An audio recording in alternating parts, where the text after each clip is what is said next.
10 की कमाई में आप सबका स्वागत है। एसपीएल मिड कैप स्टॉक्स के दोनों खास मेहमान हैं हमारे साथ तैयार, विकास सेठी साहब और राजेश पालिया साहब। बिगुल के साथ दोनों का स्वागत।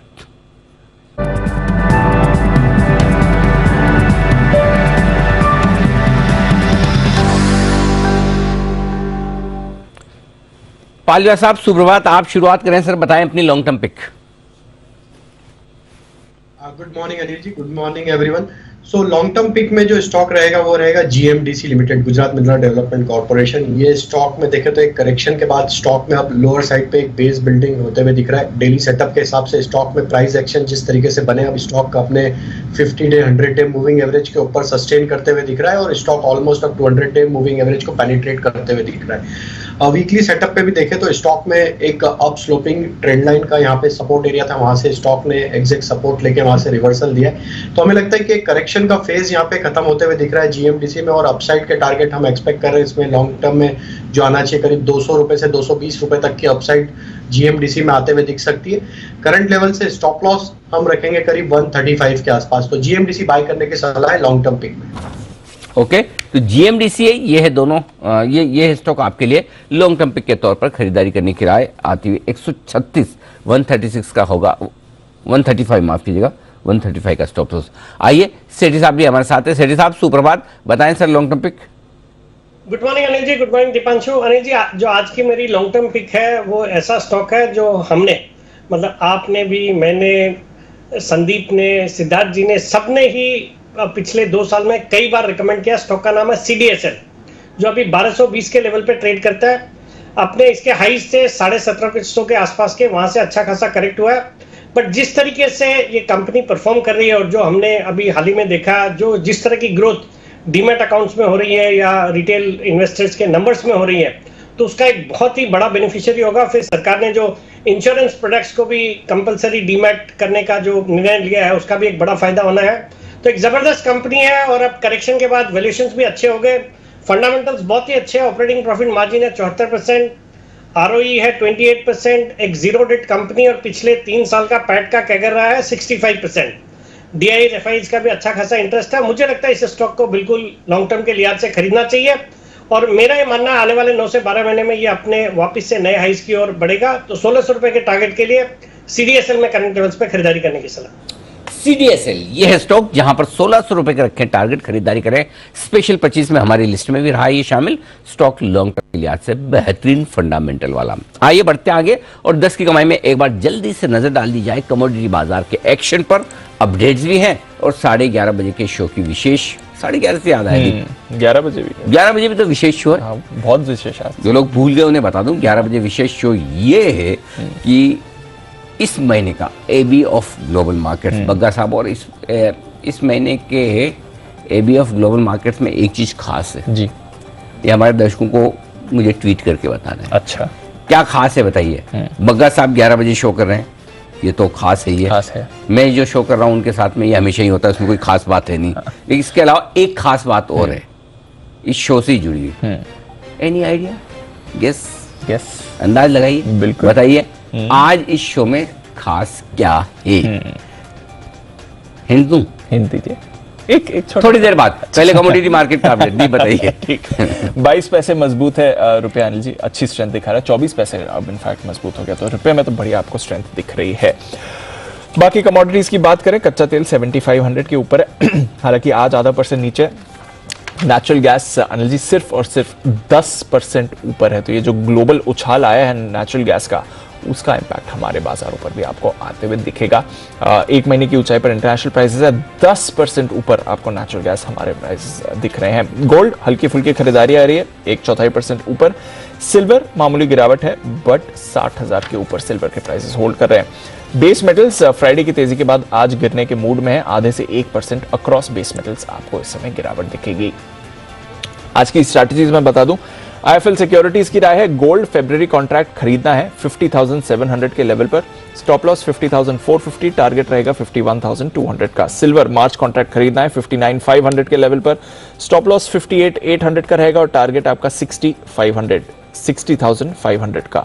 MCX पर कॉपर खरीदारी करें 670 के लेवल पर, स्टॉप लॉस 664, टारगेट 682। और NCDEX टर्मरिक दिसंबर कॉन्ट्रैक्ट खरीदना है 7300 के लेवल पर, स्टॉप लॉस 7150, टारगेट 7700। तो टर्मरिक, कॉपर, सिल्वर, गोल्ड, 4 की 4 बाय कॉल्स आज के लिए आपके सामने। छोटा है कोटा। सरकार ने 2023 के लिए 60 लाख टन चीनी का ही एक्सपोर्ट कोटा जारी किया, यानी कि पिछले साल के मुताबिक ऑलमोस्ट आधा कोटा होगा ये, जहां तक एक्सपोर्ट्स का सवाल है। क्यों है इतना छोटा कोटा? क्यों इसका इंपैक्ट आ सकता है? क्या इस कोटा को आगे बढ़ाया जा सकता है? क्योंकि इंडस्ट्री मान रही है कि शायद आगे इसमें थोड़ी रिलैक्सेशन दी जाए, ढील दी जाए। इस पर पूरी होगी चर्चा, ये जो नया एक्सपोर्ट कोटा आया है करंट शुगर ईयर के लिए। और दूसरा, गोल्ड का सूर्य नमस्कार। जिस तरह से भारत जिम्बाब्वे मैच में सूर्य कुमार ने बल्ले ने चौके छक्के निकाले हैं, उसी तरह शुक्रवार को सोने के दाम अनिल जी 2.5 साल में सबसे बड़ी परसेंटेज अपमूव आई थी। एक दिन में $45 इंट्राडे में ग्लोबल मार्केट्स आपको उछाल दिखाते हुए दिखे। तो इतना बड़ा उछाल क्यों आया? क्या तूफानी तेजी के लिए तैयार हो रहा है गोल्ड? क्या समझना है गोल्ड का? दो विशेष कार्यक्रम में गोल्ड का सूर्य नमस्कार, सोने पर एक खास पेशकश, और छोटा है कोटा। ये कौन आपने रखा ना? हाँ नहीं, खाली आप ये मैं पढ़ रहा हूँ, कमोडिटी टीम ने अपना तो कोई लेना देना नहीं ना इससे, अपना क्योंकि क्या है, इस बात को मानेंगे नहीं। हाँ। कौन? जैन साहब। क्यों? हाँ। अच्छा समझ गया। जैन साहब समझ गया। छोटा है कोटा? नहीं सर, कोटा छोटा नहीं है, कोटा बहुत बड़ा हो गया। कोटा इंडिया के पॉलिटिकल मैप पे भी बहुत बड़ा है, बहुत फैल रहा है और बहुत गजब वहाँ पे डेवलपमेंट हो रहा है, आप देख रहे हैं। और 7 वंडर्स पूरे वर्ल्ड के कोटा के अंदर बसे हुए हैं। आप आइए, एक बार कोटा देखना जरूरी है। ओके, तो मैं कोटा ले जा सकता हूँ अनिल जी सबको। हाँ, जर्मनी बाकी लोग ले जाएंगे, कनाडा कोई ले जाएगा। नहीं जो बन रही है कोटा के लिए मेरी तरफ से सबको निमंत्रण। वहाँ पे जैन साहब को तो कुछ करना नहीं ना। देखो, कोटा 2 वजह से पसंद फेमस है। एक तो कोटा की कचौरी जो हींग वाली आती है, वो बहुत ही, अरे बहुत ही लाजवाब है। मतलब मूंग की दाल की होती है और उसमें हींग का स्पेशल फ्लेवर होता है। ओके, अरे मुंह में पानी आने लगता है। एक तो और पहली वजह तो आपको बताइए, जिसकी वजह से जैन साहब हमें ले जा रहे हैं वहां पर, बाकी और जगह। तो चलिए, ये कोटा जो है वो कोटा नहीं है, ये कोटा शुगर वाला कोटा है, शुगर का कोटा है छोटा। जी कुणाल जी की विशेष टिप्पणी आ रही है। जी कुणाल जी फरमाएं सर। अनिल जी देखिए, गौर कीजिए, कभी जयपुर आने का निमंत्रण नहीं देते अनिल जी। हाँ, कोटा आने के लिए कितने उत्साहित है अनिल जी, कोटा बुलाने के लिए जैन साहब। पता नहीं आने के लिए उत्साहित है या जाने के लिए उत्साहित है। बोले अब अपने माने ये भी चल पड़ेंगे। वैसा है। जी बंसल जी। जी देखिए अनिल जी, ये सरासर कुणाल जी की गलत बात है। अनिल जी देखिए, कहावत है इंग्लिश में, प्रैक्टिस व्हाट यू प्रीच। हाँ। तो कल अनिल जी जब हम सब लोग बैठे हुए थे तो कुणाल जी ने सबके सामने मुझे बोला कि जैन साहब के साथ मजाक कम करा करो, वो बुरा मान जाते हैं। हाँ। और अनिल जी मुझे मना कर रहे हैं और खुद अनिल जी जैन साहब से मजाक कर रहे हैं। अनिल जी बहुत गलत बात है। जैन साहब प्लीज नोट कीजिए इस बात को आप। वैसे तो ये तो ऑब्जर्वेशन गलत है। जैन साहब तो इतने बड़े दिल वाले हैं और खुद भी पूरी मस्ती करते हैं। अच्छा, जैन साहब की सबसे बड़ी एक खासियत है, मैं नहीं बोल रहा, ये कुणाल जी बोल रहा है। हाँ, लेकिन जैन साहब की एक खासियत ये है सबसे बड़ी जी, कि सारे जितने भी हमारे दर्शक हैं, फॉलोअर्स हैं, जैन साहब सबको बड़ा रिस्पेक्ट से जवाब देते हैं और बहुत प्यार से सम्मान के साथ देते हैं। ये चीज़ मैंने हमेशा नोटिस की है। कभी कभी मैं भी सोचता हूँ मैं भी जैन साहब की तरह कर पाता, लेकिन क्या होता है, मैं ऑफ एंड ऑन जब फुर्सत में होता हूँ तभी ट्वीट देख पाता हूँ, बाकी समय मिलता नहीं। तो जब देख लिया। और आजकल पता नहीं वो ट्विटर में ऐसा प्रॉब्लम होने लगा है कि वो पुराने ट्वीट लोड ही नहीं होते। नहीं लोड होता, एक बियॉन्ड अ पॉइंट नहीं है ना, नहीं हो रहा। आपको भी ये दिक्कत? हाँ, थैंक गॉड। मेरे को लगा खाली मेरी प्रॉब्लम है। नहीं हो रहे हैं। फिर ठीक है, वो बचपन में हमारा ऐसे ही था, लाइट अगर गई सबकी गई तो ठीक है, खाली अपने घर की गई तो बहुत तकलीफ होती थी। अगर आपके भी लोड नहीं हो रहे तो मेरी तकलीफ कम होगी। प्रॉब्लम दूसरी भी है सर। क्या? इंडिया ऑफिस में आप कंप्लेन करो तो किसे करोगे? कोई है ही नहीं। कोई है ही नहीं। मस्त साहब ने भगवान भरोसे चल रहा है ट्विटर। भगवान भरोसे। जी बंसल जी। अनिल जी पुराने ट्वीट तो छोड़िए अनिल जी, पुराने मतलब कि 3-4 दिन 5 दिन पुराने नोटिफिकेशंस पे कई बार अपलोड नहीं हो रहे हैं। जैसे आप जैसे जो बिजी व्यक्ति होते हैं, वो नोटिफिकेशन आ जाता है, रिप्लाई करना होता है तो आप वेट करते हो, समय मिले, फ्लाइट में जाऊं, कहीं वेट कर रहा हूं। तो अनिल जी इतना वेट करोगे तो वो पुराना नोटिफिकेशन भी अनिल जी नोट नहीं हो रहा है। हाँ वो वही तो बात कर रहे थे हम, बिल्कुल वही दिक्कत आ रही है। तो आई थिंक देखो कब होती है समस्या सॉल्व होती है, एक बार मस्त साहब पूरा कंट्रोल ले ले, हाँ। फिर उनको हम कंप्लेन करेंगे, करना पड़ेगा। हाँ वो एक बढ़िया किसी ने ट्वीट डाला भी था, मस्त साहब जिस तरह से लोगों को निकाल रहे हैं बाद में अलोन रह जाएंगे ट्विटर में अलोन मस्क हो जाएगा, अलोन मस्क ही हो जाएगा, एक अकेले ही बचा है अलोन वैसा हाल है। चलो जो भी हो, आइए 10 की कमाई में हिमांशु जी बता रहे हैं अपनी पसंद का शेयर, बताएं सर। जी अनिल जी, 10 की कमाई के लिए अनिल जी जो स्टॉक मुझे पसंद है वो है एक्शन कंस्ट्रक्शन यानी कि एस। यहां पर हमने देखा कि एक बहुत ही शानदार ब्रेकआउट वीकली बेसिस पर, वीकली चार्ट्स पर आता हुआ नजर आया और मुझे ऐसा लगता है कि ये स्टॉक अब यहां से 400 रुपए की तरफ चलने के लिए तैयार है। तो पोजिशनल तौर पर यहां पर खरीदारी कर सकते हैं। कुछ डिप अगर मिलता है 325-330 रुपए के आसपास, वहां पर और पोजीशन को ऐड किया जा सकता है। 310 रुपए या 305 रुपए के नीचे का क्लोजिंग बेसिस का स्टॉप लॉस लगाएं। 375 और 400 रुपए तक के टारगेट्स के लिए एस यानी कि एक्शन कंस्ट्रक्शन इक्विपमेंट्स में खरीदारी की सलाह है। और अनिल जी एक बीटीएसटी के बिगुल की गुजारिश है जब भी समय हो। बिल्कुल, थोड़ी देर में आता हूं हिमांशु जी आपके बीटीएसटी कॉल के लिए भी, पर एक्शन कंस्ट्रक्शन यहां पर है खरीदारी की राय। आइए सिमी जी से भी लेते हैं उनकी 10 की कमाई का आइडिया। सिमी जी बताएं। दीपांशु, मेरी तरफ से 10 की कमाई का आइडिया जो है वो है फिनोलेक्स पाइप्स। फिन पाइप में मुझे लगता है कि लोअर लेवल से बहुत शानदार रिकवरी देखने को मिल रहा है। 150-151 के आसपास है स्टॉक, यहां से बहुत जबरदस्त उछाल शो कर सकता है। 165-170 का पहला टारगेट के लिए ये मेरा छोटा सा टारगेट है। मुझे लगता है कि इसमें जैसे मोमेंटम के साथ और वॉल्यूम के साथ, इतने सुबह इतना वॉल्यूम हो चुका है ऐसा स्टॉक में, तो मुझे लगता है कि 165-170 का एक छोटा सा टारगेट ही होगा जो कि मुझे लगता है कि एक महीने में आना चाहिए। स्टॉक धीरे धीरे जाके 185 से 200 के बीच में जाके सेटल कर सकता है। अगर 3 से 4 महीने का नजरिया से भी कोई उठा रहा है तो भी कोई प्रॉब्लम नहीं होना चाहिए।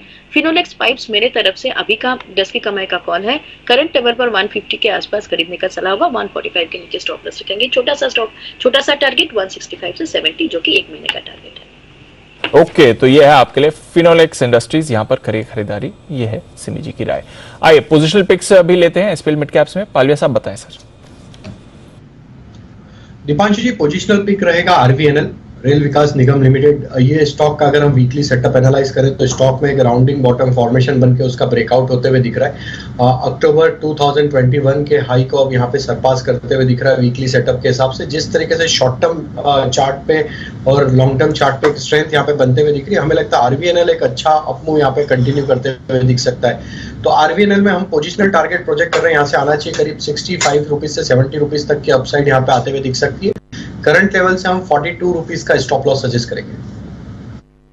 चैनल है आपके लिए यहां पर पोजिशनल पिक के तौर पर खरीदारी करने की राय। आइए जय का जैकपॉट आपके लिए।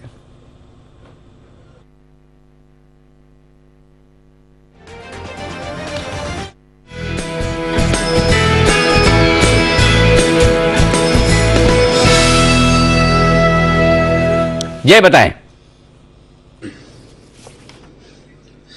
जी अनिल जी, मेटल स्टॉक्स में एक अच्छा मोमेंटम देखने मिल रहा है। यहाँ पे हिंडाल्को का 440 के स्ट्राइक का कॉल ऑप्शन खरीदना है जो भी 13 रुपए 95 पैसे पर मिल रहा है। सो इसको भी खरीदना है। स्टॉप लॉस अनिल जी यहाँ पे रखना होगा 10 रुपए 35 पैसे पे। पहला टारगेट जो निकल कर आ रहा है that is 18.5, second target will be 22, 18.5, 22। ये दो टारगेट्स के लिए हिंडाल्को का 440 के स्ट्राइक का कॉल ऑप्शन खरीदेंगे जी। मेटल्स में अच्छा मोमेंटम है। लास्ट ट्रेडिंग सेशन में सेल के 84 के स्ट्राइक के कॉल ऑप्शन पे बाय रिकमेंडेशन दिया था 3 रुपए 10 पैसे पे, 4 रुपए 20 पैसे के ऊपर ट्रेड कर रहा, तो अच्छा मूव वहां पे देखने मिला। अब मुझे लग रहा है कि हिंडाल्को में भी सिमिलर काइंड ऑफ मूव हमें देखने मिल सकते हैं। स्पॉट में लगभग 450 से लेके 455 तक के लेवल्स इमीडिएट बेसिस पर मुझे नजर आ रहे हैं। आई थिंक जो हिसाब से मोमेंटम यहाँ पे बना हुआ है, डीएक्सवाई में भी एक थोड़ा करेक्शन देखने मिल रहा है। It will definitely help metals. Hindalco का कॉल ऑप्शन खरीदने की राय जय की तरफ से। आइए सेठी साहब है तैयार और वक्त उनकी पोजिशनल पिक का। सीडीएसएल है लॉन्ग टर्म के लिए पसंद, बताएं सेठी साहब। बिल्कुल अनिल जी, पहले तो राजेश पालिया जी को धन्यवाद। इन्होंने अभी आरवीएनएल की बात करी। मैंने कुछ दिन पहले 5-7 ट्रेडिंग सेशन पहले टू बी स्पेसिफिक 25 तारीख को ही 39 के लेवल पे इस स्टॉक को रिकमेंड किया और आज 5-7 ट्रेडिंग सेशन में 25% ये स्टॉक ने रिटर्न्स दे दिए। आज 49-50 के आसपास आ गया स्टॉक। बाकी अनिल जी जो मेरी आज की पोजीशन पिक है एक इंफ्रा स्टॉक है। इस सेक्टर पे भी मैं बुलिश हूँ और in the run up to the budget मुझे लगता है सेक्टर अच्छा करना चाहिए। तो यहां से आज मैंने पिक किया HG इंफ्रा को, जो कि अभी 575-76 के लेवल पे ट्रेड करता है। एक जबरदस्त कंपनी है जो कि मेनली रोड्स, ब्रिजेस, हाईवे वगैरह का काम करती है। एक जबरदस्त 7-8 हजार करोड़ की ऑर्डर बुक है और रेगुलर इंटरवल पे ऑर्डर इनफ्लोज रहते हैं। अच्छी एग्जीक्यूशन कैपेबिलिटीज है, फंडामेंटल्स बहुत ही अच्छे हैं, अच्छे operating profit margins, return ratios भी अच्छे हैं, रिटर्न ऑन इक्विटी अराउंड 22-23% का। एक इंफ्रा कंपनी का 0.6 का debt equity ratio is also good और बाकी अच्छी कैगर से कंपनी ग्रो कर रही है। पिछले 3 साल का पैट का कैगर रहा है 36% और FIIs DIIs भी अच्छी खासी होल्डिंग रखते हैं अराउंड 16% और सुनील सिंघानिया जी का एबेकस फंड भी अराउंड 1.01% में स्टेक ओन करता है। तो I am bullish on this stock. मुझे लगता है पोजिशनली इस स्टॉक में खरीदारी करनी चाहिए। 615 का टारगेट है, 560 का स्टॉप लॉस। तो ये है HG इंफ्रा, यहां पर खरीदारी करने की राय आती हुई आपके लिए सेठी साहब की तरफ से पोजिशनल पिक के तौर पर। बढ़ते आगे, 10 की कमाई के कुछ और बेहतरीन आइडियाज आपके लिए तैयार हैं। कुणाल जी, राकेश जी भी बता रहे हैं 10 की कमाई का शेयर, बताएं सर।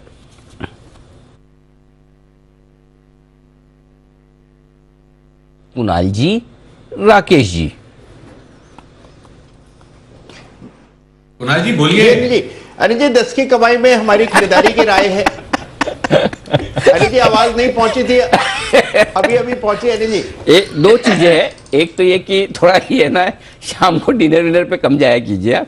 डिनर पे जाने के बाद डिफरेंस बढ़ जाते हैं और अगर जाए भी तो तीसरे को किसी को साथ में न ले जाए, जैसे आप किरण जी को ले गए, खुद आपस में दोनों ही जाए, नहीं तो फिर बात फेल भी जाती है। जी अब बताए कुणाल जी।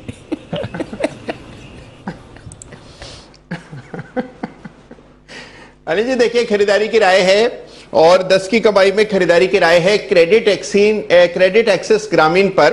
क्रेडिट एक्सेस ग्रामीण का अगर अनिल जी चार्ट देखें तो स्टॉक में पिछले कई महीनों से हमें कंसोलिडेशन देख रहे हैं। स्टॉक एक कंसोलिडेटरी रेंज में अपना एक बेस बना रहा है और हमें उम्मीद है कि स्टॉक में आपको बड़ा अपसाइड बनता हुआ दिखाई पड़ेगा। तो मौजूदा स्तरों पर गिरावट में धीरे धीरे करके क्रेडिट एक्सेस ग्रामीण को एक्यूमुलेट करें। यह स्टॉक मौजूदा स्तरों से बहुत बड़ा अपसाइड दिखा सकता है और सारे NBFCs और MFIs को आउट परफॉर्म कर सकता है। Over to Rakesh.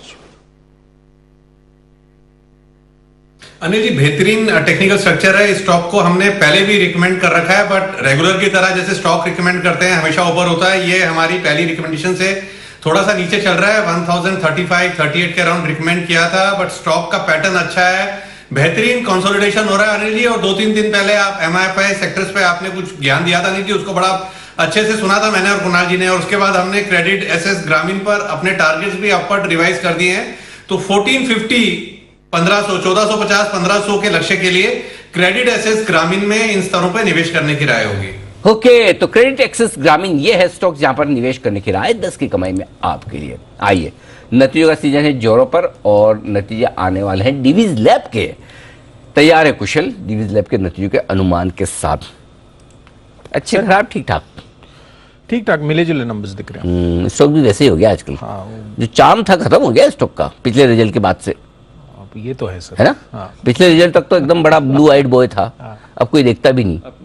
बताओ अनुमान। डी में आ गया लग रहा है। किसमें? Divi's lab class D. Class D, right. So numbers wise 11% की बढ़ोतरी आय में हम एक्सपेक्ट करके चल रहे हैं। 2200 करोड़ रुपए कंपनी की आय रह सकती है। मोलनुपिराविर की जो सेल्स है उससे ओवरऑल आय में आपको बढ़त आती हुई दिखेगी। बट लार्जली आपको ये भी चीज ध्यान में रखनी है कि जो प्रोडक्ट मिक्स है वो भी थोड़ी सी कमजोर थी, इसी वजह से कंपनी की मार्जिन्स इस पर दबाव देखने को मिल सकता है। 41% से 39% की मार्जिन्स क्लॉक इन कर सकती है और डेफिनेटली कामकाजी मुनाफा लगभग 3% ही बढ़ता हुआ नजर आएगा। तो डेफिनेटली कॉस्ट का जो इंपैक्ट है वो कंपनी के कामकाजी मुनाफे पर पड़ता हुआ दिख सकता है। 850 करोड़ पर कंपनी अपना एबिटा दर्ज कर सकती है। मुनाफे के लिहाज से 5% की ग्रोथ रहेगी 640 करोड़ पर। और साथ ही हमें यही देखना है कि जो API में प्रोडक्ट लॉन्चेस हैं इनकी कंपनी की वो किस तरह से आती है और आगे का आउटलुक इस सेगमेंट के लिए डिवीज लैब का कैसा रहता है। ओके, तो डिवीज लैब ये है स्टॉक जिसके आने वाले हैं results.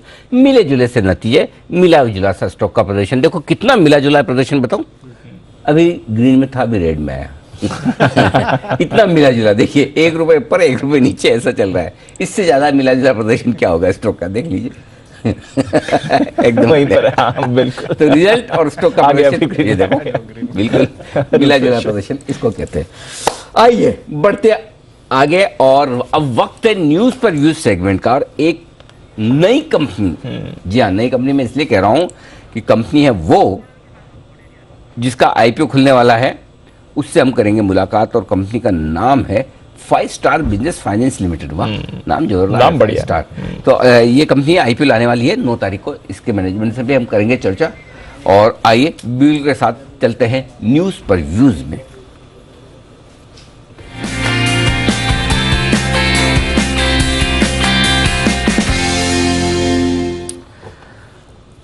Five star business finance limited, ये है कंपनी।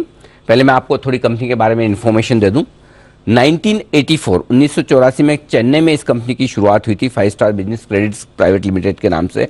जनरली इनका काम यह है कि माइक्रो एंटरप्रेन्योर और जो सेल्फ एम्प्लॉयड लोग हैं उनको लोन देती है, और वो भी कौन सा, सिक्योर्ड लोन, यानी किसी न किसी सिक्योरिटी के सामने।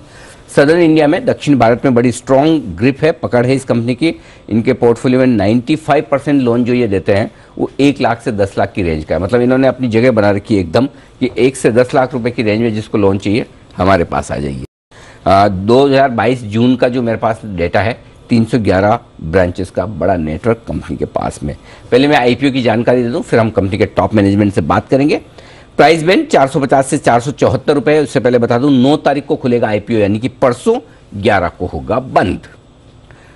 31 शेयरों के लॉट में आप अप्लाई कर सकते हैं और लॉट साइज होगी आपकी 31 शेयरों की 14,694 रुपए मिनिमम अप्लाई आपको करना होगा एक लॉट के लिए। 1960 करोड़ रुपए का इशू है, पूरा का पूरा ऑफर फॉर सेल, यानी कि एग्जिस्टिंग इन्वेस्टर्स जो है वो बेच रहे हैं अपनी हिस्सेदारी। 13,800 करोड़ रुपए का मार्केट कैप होता है कंपनी का इशू के प्राइस बैंड पर, ऊपरी स्तरों पर। आइए मुलाकात करते हैं कंपनी के टॉप मैनेजमेंट से। चेयरमैन और मैनेजिंग डायरेक्टर लक्ष्मीपति दीनदयालन साहब हमारे साथ कार्यक्रम में शामिल हो रहे हैं, जो प्रोमोटर ग्रुप में शामिल है। मद्रास यूनिवर्सिटी से सर ने इंजीनियरिंग में बैचलर्स किया है, कंप्यूटर साइंस और इंजीनियरिंग दोनों में। चूंकि सर हिंदी नहीं समझ पाते हैं तो मैं सवाल भी इंग्लिश में करूंगा और वो जवाब भी इंग्लिश में देंगे, तो आप ध्यान से सुनिएगा। Good morning sir, first and foremost welcome on the show and many congratulations for your forthcoming IPO. Tell us about your business model. How different it is from other microfinance or SME, MSME, NBFCs?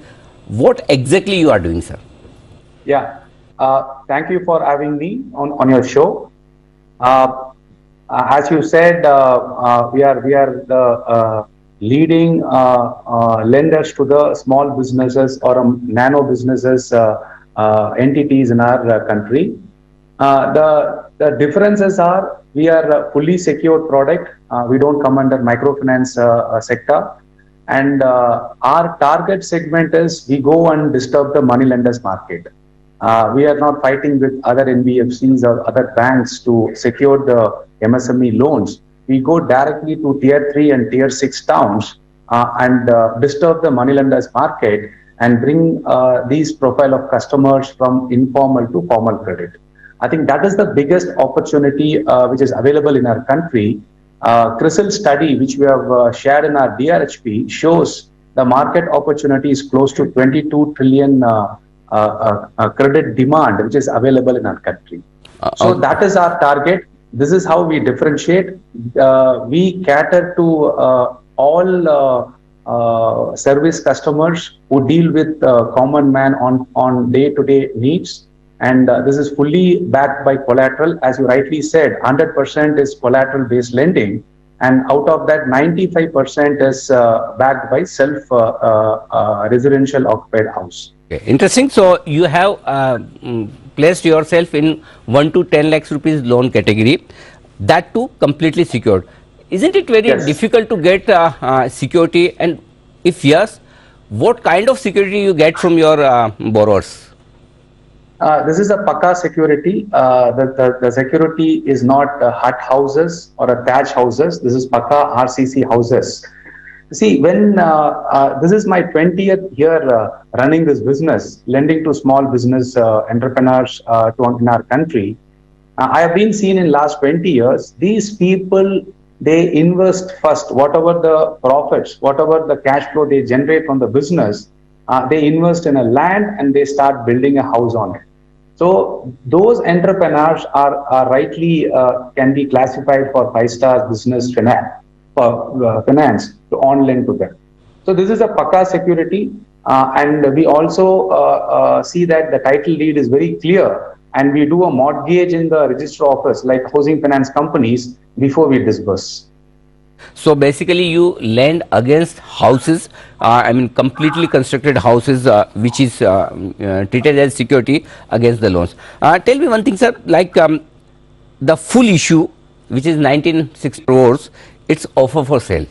No money is coming to the company.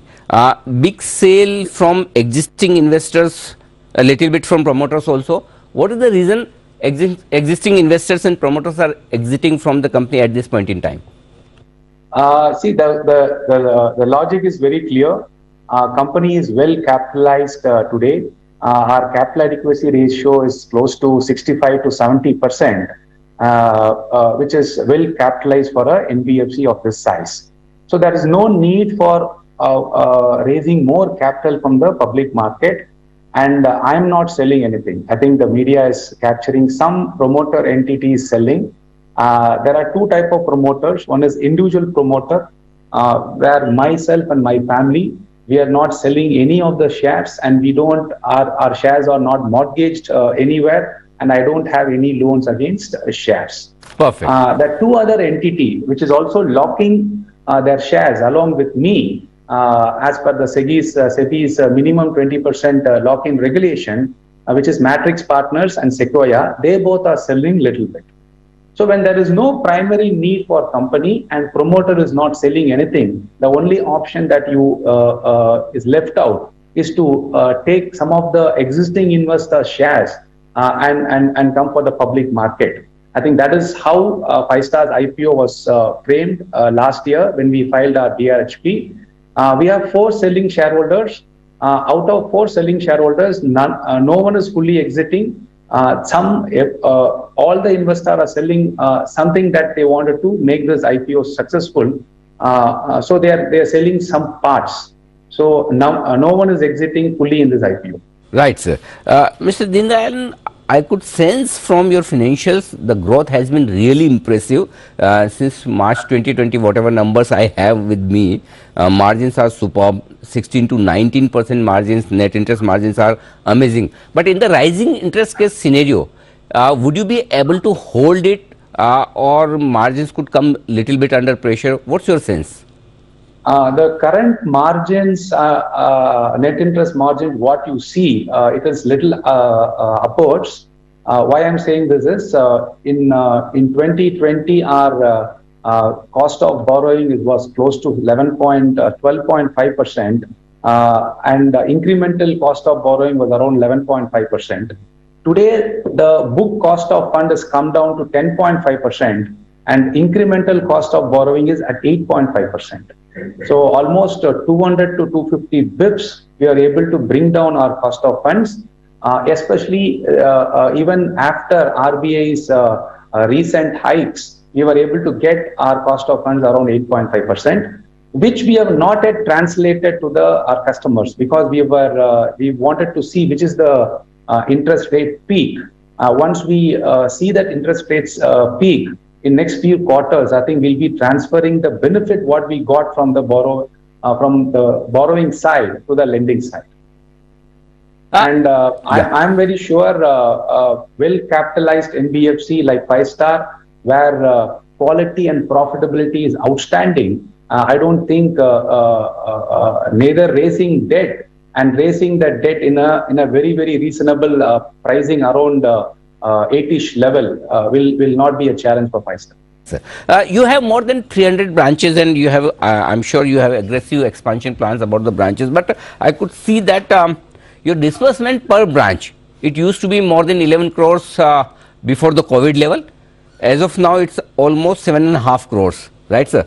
So when do you think you will get back to those pre-COVID levels, and why this particular amount per branch lending is coming down? Yes, I think it's a good question.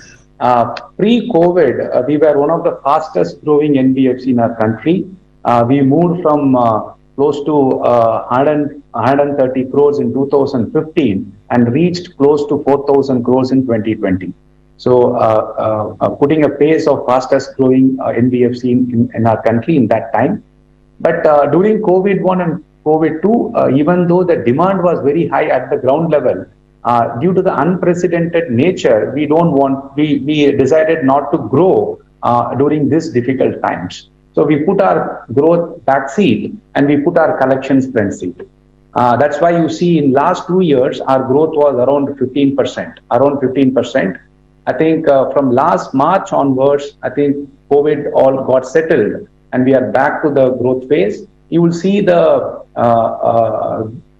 good, I can't give a forward statement right now, but you will see Five-Star growth coming out in a real good way and will be well above the industry levels, what you see in the market. Okay, so this is how it is. Okay, I'm sure that you will reach to those pre-COVID levels very soon. Thank you so much, sir, for taking your time out and explaining the business model and your IPO plans. And we wish you all the best for your forthcoming IPO. Thank you so much, sir. Yeah, thank you. तो Lakshmipati दीनदयालन sir, CMD sir, बताते हुए अपनी company की योजनाओं के बारे में, one of the best and fastest growing NBFC कह सकते हैं आप, माइक्रो फाइनेंस से लेकर थोड़ी सी, बट एक चीज इंटरेस्टिंग है दीप कि पूरा का पूरा जो लोन्स है वो सिक्योर्ड लोन्स है, ये इंटरेस्टिंग। हाँ, और बहुत ही इन्होंने अपनी इंटरेस्टिंग पोजीशनिंग की है, 1 लाख से 10 लाख के लोन, और आमतौर पर जनरली इस तरह के लोन अनसिक्योर्ड वो जो लिए, स्पेशली तमिलनाडु में ये बड़ा चलन है कि आप गोल्ड या फिर कुछ और प्रॉपर्टी की सिक्योरिटी के सामने लोन लेने के, वहां पर कंपनी ने अपनी जगह बनाई है। फाइनेंशियल इंप्रेसिव दिख रहे हैं जितने मैंने देखे हैं अब तक। बाकी वैल्यूएशन से एक और चीज है जो देखनी बाकी है। 80% देख लिया है, जितना सवाल पूछने तक के लिए जितना देखना चाहिए वो मैं पढ़ चुका हूँ। रिकमेंडेशन के लिए जितना और वैल्यूएशन और अपसाइड कितनी हो सकती है वो मैं पढ़ाई करूंगा। परसों खुलेगा ना आईपीओ, वेडनेसडे को आपको राय मिल जाएगी 5 स्टार बिजनेस आईपीओ, इसमें पैसा लगाएं या नहीं। आइए तब तक बढ़ते हैं आगे। तैयार है जय अपनी 10 की कमाई के स्टॉक के साथ। जय बताएं। जी अनिल जी 10 की कमाई में जो स्टॉक मुझे पसंद है वो है हुडको। 41 के आसपास ये स्टॉक अभी ट्रेड कर रहा है अनिल जी। जबरदस्त रिकवरी इसमें देखने मिल रही है एंड विद वॉल्यूम्स देखने मिल रही है। ये स्टॉक में अच्छा खासा करेक्शन हमें देखने मिला from the levels of 43 until 34, एक स्ट्रेट फॉल देखने मिला, बट जो रिकवरी आई है जी has been equally fast and with volumes and clear reversal in is indicators. तो वीकली चार्ट्स पर भी एक अच्छा खासा रिवर्सल हमें देखने मिल रहा है, जो हिसाब से ग्राउंडिंग पैटर्न फॉर्म हुई है। अब मुझे ऐसा लग रहा है जैसे ही 43 के लेवल्स निकलते हैं इसमें एक बड़ा अप मूव देखने मिल सकता है आपको। जो टारगेट्स मैं ऊपर की तरफ देख रहा हूँ वो है 54 के, 4150 के रेंज में ये ट्रेड कर रहा है। 54 के टारगेट्स के लिए हुडको को खरीदना है एनर्जी। एंड अब मुझे ऐसा लग रहा है on the down side 37 will be acting as a very crucial support until those levels are held. Overall trend positive रहेगा, इसलिए रिस्क रिवॉर्ड पर्सपेक्टिव भी मुझे हुडको पसंद है। ओके, छोटा सा ब्रेक के बाद जल्द लौटेंगे, बने रहिए हमारे साथ।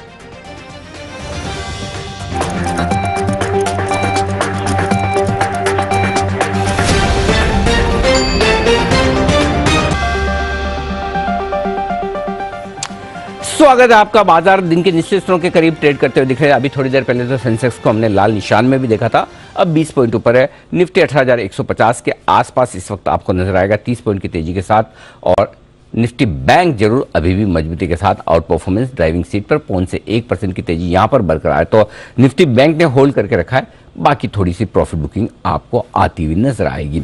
आइए बढ़ते आगे, वक्त है एक और न्यूज पर व्यूज सेगमेंट का। मुलाकात करते हैं गो फैशन से।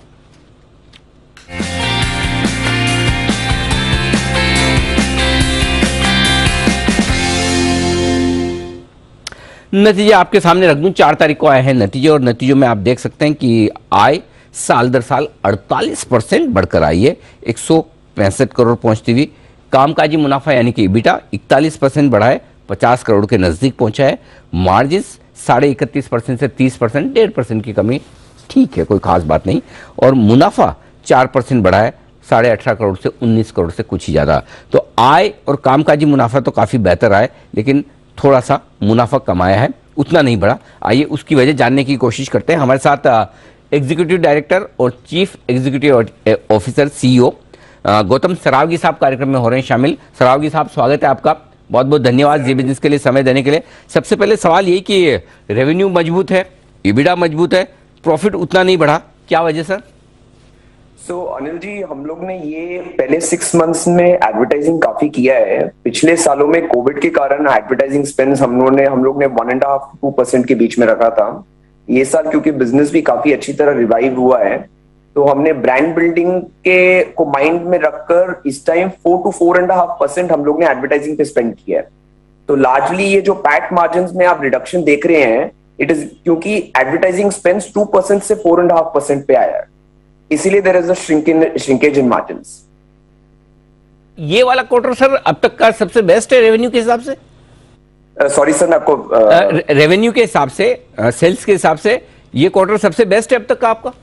बिल्कुल अनिल जी, ये हमारा सबसे बढ़िया क्वार्टर था। इस क्वार्टर ने हम लोग ने करीबन 166 करोड़ किया है। पिछले क्वार्टर Q1 में 165 किया है। एंड अभी हमारा काफी अच्छा रन रेट चल रहा है, 55 से 60 करोड़ का मंथली रन रेट हम लोग का चल रहा है। तो अभी जैसे ऑप्टिमिस्टिक कि ये साल we will end with good numbers. जी, तो फर्स्ट अच्छा, इस बार जो फेस्टिव सीजन रहा है वो कैसा रहा है? फिर क्या दिसंबर का क्वार्टर इससे बेहतर हो सकता है? देखिए, फेस्टिव क्वार्टर तो डेफिनेटली बेटर ही होगा।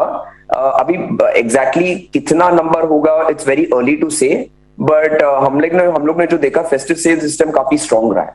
सो we are quite hopeful and optimistic कि this will be a strong quarter for us. नए स्टोर्स कितने आपने अभी जोड़े हैं सर इस क्वार्टर में, और अब टोटल कितने पहुंच चुके हैं? तो सर हम लोग का टोटल स्टोर काउंट हो गया 569 स्टोर्स। ओके। क्वार्टर 1 में हम लोग ने ऐड किया था 30 स्टोर्स, एंड क्वार्टर 2 में, ये क्वार्टर जो अभी खत्म हुआ है, क्वार्टर 2 में हम लोग ने ऐड किया करीबन 36 स्टोर्स। ओके। तो करीबन 66 stores in the first half. हमारा अंदाजा है कि नेक्स्ट हाफ में भी 65 to 70 स्टोर्स का एडिशन होगा। अच्छा, ओके। तो 65-70 और अगले 6 महीनों के लिए, राइट सर, या क्वार्टर के लिए? बिल्कुल सर। तो अगर आप एनुअलाइज्ड बेसिस पे देखेंगे, हर साल we are opening about 120 to 130 stores sir. Okay, perfect. 125 से 140 करोड़ 140 स्टोर्स के आसपास कंपनी ऐड कर रही है। अभी एक और चीज बताइए कि sir same store sales growth किस तरह की रही है इस क्वार्टर में, और इसको लेके क्या आउटलुक है आपका? सर बहुत बढ़िया रही है, इस टाइम बहुत स्ट्रांग रहा है। सो हम लोग ने क्या किया है, पिछले साल के साथ तो कंपेयर नहीं कर सकते क्योंकि पिछले साल कोविड था, तो हमने प्री कोविड लेवल्स के साथ कंपेयर किया है।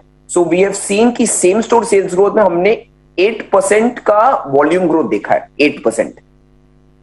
एंड वैल्यू में वी हैव सीन 31% का वैल्यू ग्रोथ देखा है सेम स्टोर सेल्स ग्रोथ पे। So same store sales growth काफी स्ट्रांग रहा है, and as management we are very happy क्योंकि प्री कोविड लेवल से we are at a value level of 31%। Wise 8-9% और वैल्यू वाइज 31% SSG, इतनी जबरदस्त आई है ग्रोथ? Because sir actually the right metric अगर इसमें देखें तो 8% वॉल्यूम ग्रोथ से क्लियर इंडिकेशन पड़ता है। 8 और 31 का डेल्टा डिफरेंस इतना है क्योंकि बीच में कॉटन प्राइसेस बढ़ा था, हम लोग ने गारमेंट का प्राइसेस भी इंक्रीज किया था, तो उसके कारण value growth is slightly exaggerated, but volume growth is very promising at 8%। आखिरी सवाल मेरा यह है कि मार्जिन्स 30% के आसपास हैं अभी इस क्वार्टर में आपके, क्या रीजनेबली समझ के चलना चाहिए कि ये मार्जिन्स आप मेंटेन कर पाएंगे? सर EBITDA लेवल पे 31 to 32% मार्जिन्स हम कंसिस्टेंटली मेंटेन करेंगे, एंड पैट मार्जिन्स करीबन 13 to 14% हम लोग कंसिस्टेंटली मेंटेन करेंगे। Even after considering the higher advertising spends, 31 to 32% का जो EBITDA मार्जिन है वो हमारा कंटिन्यू। अच्छा सर, आपके साथ दो चीजें अच्छी लगी। पहले तो आपके रिजल्ट जो जबरदस्त आए हैं, दूसरा आपका कॉन्फिडेंस लेवल मतलब खतरनाक है एकदम, हर चीज का एकदम परफेक्ट और क्रिस्टल क्लियर डायरेक्शन के लिए आज से जवाब आपके पास तैयार है कि क्या करने वाले, कितना करने वाले। मजा आ गया सर आपके रिजल्ट देख के, बहुत बहुत बधाई, और बचे हुए आगे 6 महीने जो इस फाइनेंशियल ईयर के हैं उसके लिए भी आपको बहुत बहुत शुभकामनाएं sir. Thank you Anil ji. Gautam Saraogi साहब, ED और CEO गो फैशंस के बताते हो कंपनी की योजनाओं के बारे में। तो जो मार्जिन थोड़ा सा प्रॉफिट जो थोड़ा सा कमाया एड एक्सपेंसेस के लिए, बाकी बहुत बढ़िया फर्स्ट क्लास है, जबरदस्त नंबर आएंगे। और ये स्टॉक भी डार्लिंग है फंड्स का, जब से आया। हाँ, जिनको पसंद है उनको बहुत पसंद है, वो पोर्टफोलियो में दबा के रखते हैं। ये है आपके लिए, ये है आपके लिए जबरदस्त गो फैशंस के रिजल्ट आपके आते हुए दिख रहे हैं। आज मेरी किस्मत बहुत अच्छी है। क्यों? 2 सरावगी साहब एक साथ है मेरे साथ। ऐसा गौतम सरावगी जी का नहीं कहना है, ऐसा कुणाल जी का कहना है। कुणाल जी ने वैसे, कुणाल जी मैं तो हमेशा से लेके हुआ, एक सरावगी साहब तो हमेशा होते मेरे पैनल पे। कुणाल जी की लाइन ड्रॉप हो गई, कुणाल जी फिर से जुड़ेंगे। आइए तब तक बढ़ते हैं आगे, और अब वक्त है आपके लिए शॉर्ट टर्म पिक्स लेने का। पालवे साहब, आरवीएनएल आपकी positional pick, short term pick भी बताएं सर। शॉर्ट टर्म पिक रहेगी पॉलीमेडिकेयर। ये स्टॉक में देखें तो डेली सेटअप पे स्टॉक में एक फॉलिंग ट्रेंड लाइन का ब्रेकआउट यहाँ पे होते हुए दिख रहा है। स्टॉक अपने सारे long term short term moving averages के ऊपर सस्टेन कर रहा है, और वीकली सेटअप के हिसाब से अगर हम देखें तो एक इसे मल्टीपल रेजिस्टेंस जोन को ये अप्रोच करते हुए दिख रहा है। ऑलमोस्ट अगर हम देखें तो लास्ट 3 वीक का एक रेंज का ब्रेकआउट भी यहाँ पे वीकली चार्ट पे बन रहा है। बट हमें लगता है कि ये वीकली सेटअप के हिसाब से स्टॉक में जैसे ही 1020, 1025 के लेवल क्रॉस होंगे तो एक अच्छा अपमूव यहाँ पे बहुत ही शॉर्ट टर्म में देखने को मिल सकता है। हालांकि डेली सेटअप पे जो स्ट्रेंथ बनी उसके बेसिस पे हमें लगता है कि स्टॉक को यहाँ पे बाय किया जा सकता है। यहाँ पे स्टॉप लॉस जो हम सजेस्ट करेंगे वो होगा करीब 945 के आसपास। अपसाइड के टारगेट हम इसमें एक्सपेक्ट कर रहे हैं 1140 रुपए तक के अपसाइड के टारगेट पॉलीमेड में हम यहाँ पे एक्सपेक्ट कर रहे हैं। ओके, तो पॉलीमेडिक्योर है पालवे साहब की पसंद का शेयर। आइए जैन साहब से लेते हैं उनकी 10 की कमाई का स्टॉक, उसके बाद सेठी साहब से भी जानेंगे उनकी शॉर्ट टर्म पिक। जैन साहब बताएं सर। बिल्कुल, एक काफी में चर्चा में रहता है ये स्टॉक मेरी तरफ से, और काफी नीचे के लेवल से भी देते हुए आ रहा हूं, वो है नेस्को लिमिटेड। नेस्को देखिए जबरदस्त लगता मुझे कंपनी, और देखिए लॉकडाउन के दौरान अफेक्टेड जरूर था बट फिर भी रिजल्ट्स इतने खराब नहीं थे, और अब ओपनिंग अप का एक बहुत ही बढ़िया थीम है। और अनिल जी अगेन मैं बार बार बोलूंगा तो बोलेंगे कि आप बोल रहे हैं, आपके घर और ऑफिस के बीच में इनकी वो जो आती है exhibition centre which is very famous, IT parks इनके बनाए हुए हैं, हॉस्पिटैलिटी का एक डिवीजन है, इंडाब्रेटर वो एक डिवीजन है, कुछ इंडस्ट्रियल उसके लिए बनाते हैं लोग। तो ओवरऑल एक ऊपर के लेवल से वापस से करेक्ट हुआ है, 686 के लेवल से 590 के लेवल्स पे आज मिल रहा है। बहुत ही स्ट्रॉन्ग ओपीएम्स है कंपनी के, बहुत अच्छे फंडामेंटल्स में बोलूंगा। कंपनी 20 के पी मल्टीपल में मुझे बहुत सस्ती लगती है, एक ऑलमोस्ट जीरो डेट कंपनी, और जून का क्वार्टर बहुत ही बेहतरीन था कंपेयर टू लास्ट जून। सितंबर का रिजल्ट भी अच्छा आना चाहिए, तो मुझे ऐसा लगता है कि इन लेवल्स पे इसको ले, और स्ट्रॉन्ग प्रोमोटर होल्डिंग करीब 69%, एफआईआईज डीआईज करीब 7% के लगभग होल्ड करते हैं।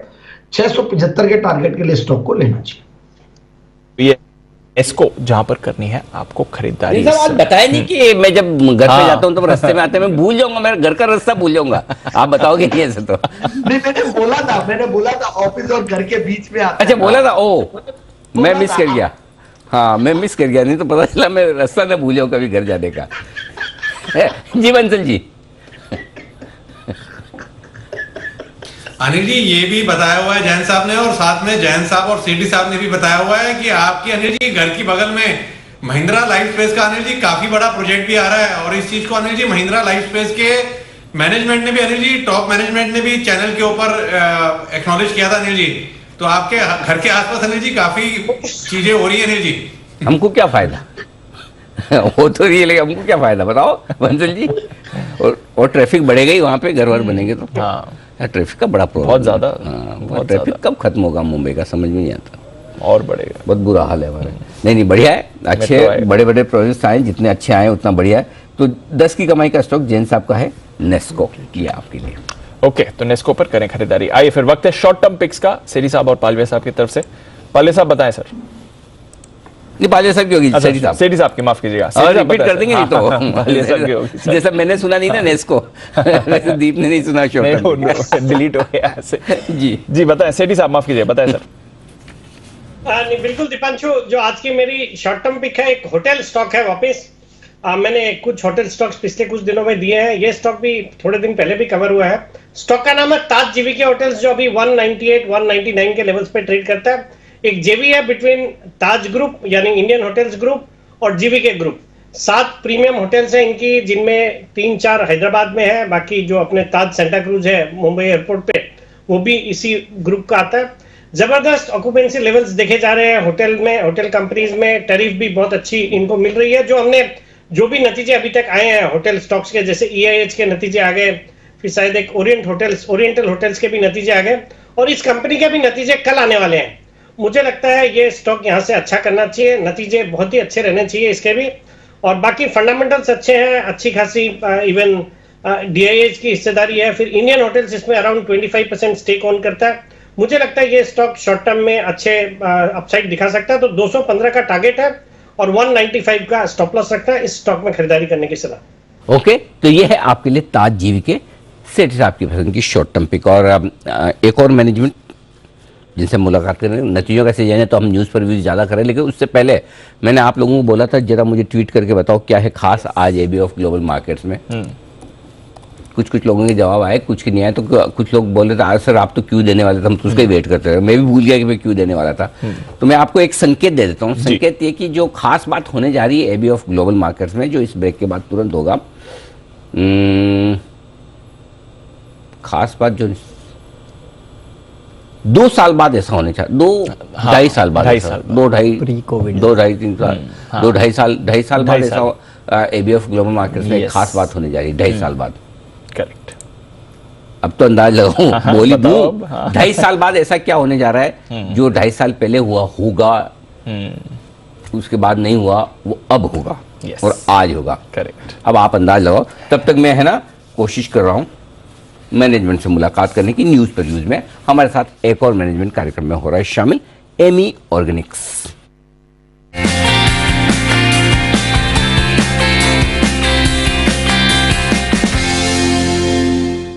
हाल ही की लिस्टेड एमी ऑर्गेनिक्स का जो केमिकल स्पेशलिटी केमिकल्स बनाने वाली कंपनी, आप जानते पहचानते हैं ही इस कंपनी को। आइए मैं एक बार पहले नतीजे आपको बता दूं जो कि 5 नवंबर को आए हैं। रेवेन्यू आय साल दर साल 20% बढ़कर पहुंची है 147 करोड़ पर। मुनाफा 12% बढ़ा है और बढ़कर पहुंचा है 17 से 19 करोड़। और कामकाजी मुनाफा लगभग 4% बढ़ा है। मार्जिन थोड़े घटे हैं, 22% से 19% आए हैं। ये है नतीजे। आइए मुलाकात करते हैं। नरेश पटेल साहब हमारे साथ कार्यक्रम में हो रहे हैं शामिल, जो एग्जीक्यूटिव चेयरमैन हैं और एमडी भी हैं इस कंपनी के। पटेल साहब बहुत बहुत स्वागत है। सब कुछ ठीक दिख रहा है, आय भी अच्छी है, कामकाजी मुनाफा भी बढ़कर आया है, मुनाफा भी, लेकिन मार्जिन थोड़े घटे हैं 22 से 19%, 3% जो घटकर आए। इसकी क्या खास वजह देखते हैं सर आप?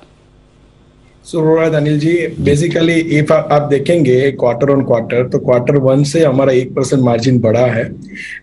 पिछले 2-3 क्वार्टर से इंडस्ट्री में मार्जिन का प्रेशर था because of so many thing, logistic, energy and all. But हम कंटिन्यूअसली हमारे कॉस्ट पे ऊपर काम करते हैं और उसकी वजह से हर क्वार्टर में हम 1 या 2% का इम्प्रूवमेंट का ट्राई करते हैं। उसी की नतीजा है कि क्वार्टर 1 से क्वार्टर 2 में हमारा 1% से मार्जिन बढ़ा है और आगे चल के भी ये 1 या 2% हर क्वार्टर में we are trying to improve in and going back to 22। ये ठीक है, मतलब 22% वापस पहुंच जाएंगे, लगभग वो मेंटेन रहने की उम्मीद कर सकते हैं, राइट सर? Yes sir. इसी तिमाही से हर क्वार्टर में 1 या 2% का इम्प्रूवमेंट आएगा सर, क्योंकि अभी भी पूरा सब नॉर्मलाइज नहीं हुआ है। एनर्जी भी अभी भी थोड़ी हाई चल रही है, रॉ मटेरियल भी कमोडिटी में थोड़ा स्लो डाउन हुआ है बट अभी स्टेबलाइज नहीं हुआ है, तो उसकी वजह से थोड़ा प्रेशर है। बट हम हमारे जो प्रोसेस में इम्प्रूवमेंट करते हैं, हमारा जो मैन्युफैक्चरिंग प्रोसेस हम बैच से कंटिन्यूस में जो लेके जा रहे हैं, उसकी वजह से ऑपरेटिंग मार्जिन में थोड़ा इम्प्रूवमेंट आ रहा है। वही हमको आगे जाके 22 या 22 के आगे जाके लेके जाएगा। ठीक बात है सर। अच्छा ये बताएं सर, आपके तो दोनों ही मार्केट हैं, आप लोकल सप्लाई भी करते हैं हमारे घरेलू बाजारों में भी और एक्सपोर्ट भी जबरदस्त है। दोनों मार्केट कैसे दिख रहे हैं डिमांड के लिहाज से?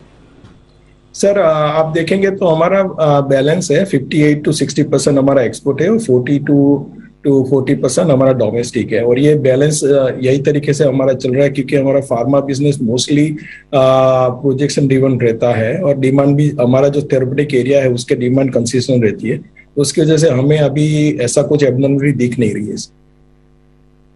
परफेक्ट। तो ये आपके लिए दोनों ही मार्केट। अब ये बताएं सर कि पूरे साल भर के लिए किस तरह का गाइडेंस है आपका, किस तरह की सेल्स, किस तरह का मुनाफा कर सकती है कंपनी?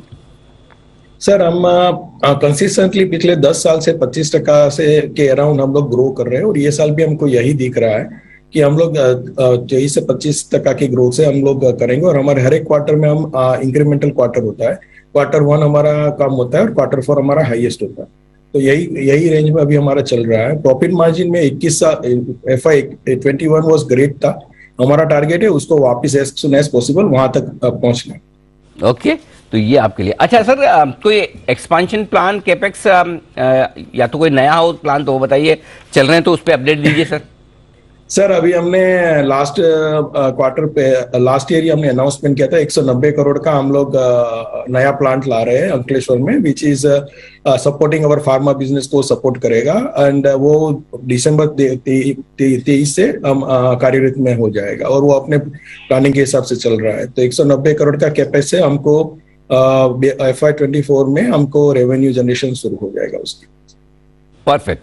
तो ये है आपके लिए पूरा का पूरा आउटलुक। पटेल साहब बहुत बहुत धन्यवाद सर समय देने के लिए, जी बिजनेस से बातचीत करने के लिए, अपने नतीजों पर शुक्रिया आपका हमारे लिए समय निकालने के लिए। नरेश पटेल साहब CMD एग्जीक्यूटिव चेयरमैन और मैनेजिंग डायरेक्टर एमी ऑर्गेनिक्स के, बताते हुए अपने नतीजों के बारे में अच्छी बात ये बताइए कि मार्जिन बेहतर होंगे, इंप्रूव होंगे आपके लिए। आइए हिटमैन हिमांशु एक बिगुल उनके लिए, और उसके बाद बहुत सारे लोग आ रहे हैं ट्वीट मेरे को, लोग अंदाजा लगाने की कोशिश कर रहे हैं। दीपक राठी, जितेंद्र जीत, अजय पटेल, हेमिंद देसाई, श्याम सुंदर बिष्ट, ऋषित भंडारी, हे भगवान लंबी लिस्ट है, सबके नाम पढ़ते पढ़ते तो शो का टाइम हो जाएगा। सब लोग बोल रहे स्टूडियो में आ रहे हो बग्गा साहब, कुछ भी अपनी मर्जी से कुछ भी अंदाजा, कोई अच्छा कोई और ज्यादा सोचो क्रिएट 2.5 साल बोल जाते इसका मतलब थोड़ी बग्गा साहब स्टूडियो में आएंगे। बताने वाला हूं मैं आपको क्या होने वाला है, तब तक एक जल्दी से बिगुल हिटमैन हिमांशु।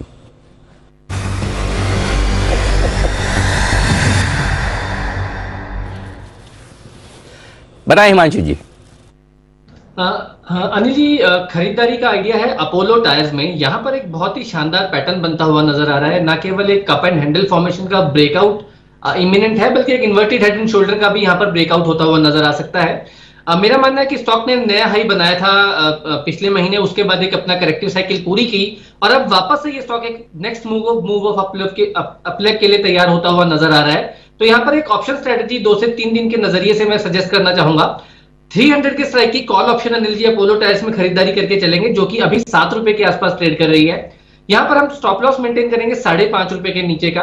टारगेट जो यहाँ पर अपसाइड में मैं एक्सपेक्ट करता हूँ 11 रुपए और 14 रुपए तक के टारगेट देखने को मिल सकते हैं। अपोलो टायर्स 295 296 के जैसे ही हर्डल पार करता हुआ नजर आएगा, मुझे लगता है स्टॉक में 5 से 7% तक की अपमूव बहुत शॉर्ट टर्म में देखने को मिल सकती है। तो अपोलो टायर्स में खरीदारी करके चलने की सलाह। तो ये है आपके लिए 300 रुपए का कॉल ऑप्शन खरीदने की राय अपोलो टायर्स में।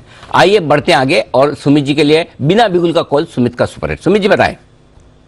अनिल जी बाय का स्टॉक की रडार पे आया है 1227 का अभी भाव चल रहा है। स्टॉक का नाम है हेवेल्स। हेवेल्स के अंदर जो ऊपर के लेवल्स देखने को मिल सकते हैं वो 1260 रुपए से लेके 1275 रुपए तक के होंगे। हेवेल्स में जिन्होंने पोजीशंस बना रखी है वो लोग होल्ड करें, कोई भी डिप आता है तो खरीदारी करें। स्टॉक का जो नीचे में सपोर्ट है 1200 के पास है, तो 1200 के स्टॉप लॉस से हेवेल्स में खरीदारी करके चलने का सलाह रहेगा 1260 से 1275 के टारगेट्स के लिए। ओके, तो ये है आपके लिए हेवेल्स और मिल गए आपको इसके लेवल्स 1260 1200 पैसे। ठीक है, बहुत बढ़िया। अच्छा, बाकी जिन जिन लोगों का मैंने नाम लिया कि आप लोग बता रहे हो बग्गा साहब, तो देखो अगर आपने गलत जवाब दिया होता तो मैं तो नाम लेता ही नहीं। हाँ। आपने जवाब सही दिया तभी तो मैंने नाम लिया। तो बग्गा साहब साक्षात हमारे साथ स्टूडियो में सर 2.5 साल बाद 2.5 साल बाद मार्च 2020 में आखिरी बारी यहाँ हमें तो आंखें तरस गई सर आपके दर्शन करने के लिए। साक्षात आप वैसे के वैसे ही हैं, बस थोड़े से सर ज्यादा स्मार्ट, थोड़े से ज्यादा गोरे लग रहे हैं। धूप में अभी निकलता नहीं। वो जूम पे ही आपके साथ हो जाता है। एब्सोल्युटली। एक कमरे से दूसरे कमरे तो लेजी हो गए बड़े। तो आज सवेरे से तैयारी चल रही थी कि गाड़ी आ रही है, ये सब पूरा स्टूडियो मुझे मॉनिटर कर रहा था, पर मैं पहुंच गया टाइम पे, 10 बजे पहुंच गया। Much before time. तो बस बग्गा साहब तैयार है, हम तैयार हैं, आप तैयार हैं। लंबे समय बाद एबी ऑफ ग्लोबल मार्केट्स हमारे स्टूडियो से होने की तैयारी में इस छोटे से ब्रेक के बाद होगा, लेकिन उससे पहले विदा लेने का वक्त है। कुणाल जी, राकेश जी, जैन साहब, सुमित जी का बहुत बहुत शुक्रिया, धन्यवाद देंगे हम राजेश पालिया साहब को, जय ठक्कर साहब, हिमांशु जी और सिमी जी का भी दिल से धन्यवाद हमारा साथ देने के लिए। मुझे दीप को इजाजत दीजिए। ना सॉरी, सिर्फ दीप को। हाँ, मुझे नहीं। मैं तो बस ब्रेक के बाद भी आपके साथ हूँ, बग्गा साहब भी हैं, लेकिन देश के प्रति सम्मान के साथ करेंगे हम शो का समापन। अपनी जगह पर आप सब लोग खड़े हो जाएं। जय हिंद।